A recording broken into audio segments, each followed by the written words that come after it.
Hi folks, quite a while ago I said that I was going to produce some very short videos on Scottish proverbs and how they help us to live a more meaningful life. Well, I haven't been doing that for a while because I've been too busy living a meaningful life. But there's something that I remembered a bit earlier on, last week I think it was, and it's a proverb that I remember growing up with, and I quite liked it at the time. And it's this: it's never marry for money, you can borrow it cheaper. So I think that's a beautiful proverb because it's operating at a number of different levels. Essentially, it's asking us to think about our motivations when we enter into a relationship or something like a marriage, or any relationship, I guess. What are our motivators? Why are we doing that? What is it that attracts us to that other person, that relationship, that friend, whatever it might be? What is it that we find within in them that sustains us? Now, money is important. Obviously, we need enough money to get by. We need enough money to live reasonably well. And all the studies show that that's something that does motivate us. It does motivate us to get to a certain level where we're reasonably comfortable.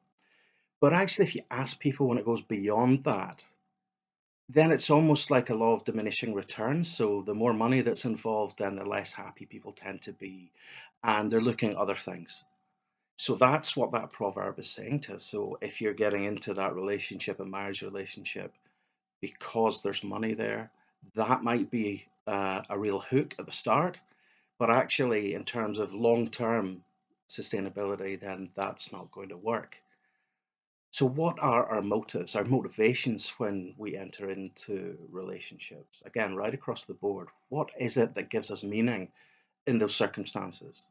Is it money? Well, it might to some degree, but then when you start to move past that and you see the real person, the true person, the person beyond all of that, and all of those things that are there to sustain that relationship, then the question is different, isn't it? So, the proverb writer says the second part, this is the part I like. He said you can borrow it cheaper. So there's a cost. There's a cost to those motivations that we could say are operating at the superficial level. So they're operating at that level, and actually relationships are sustained at a much deeper level. So there's common connections, there's common interests, there's common values, all of those things. Money, as I say, is useful, obviously, and it's you can do lots of great things with lots of money. But if it's a primary motivating factor, then the chances are that that's not going to work particularly well in the long run.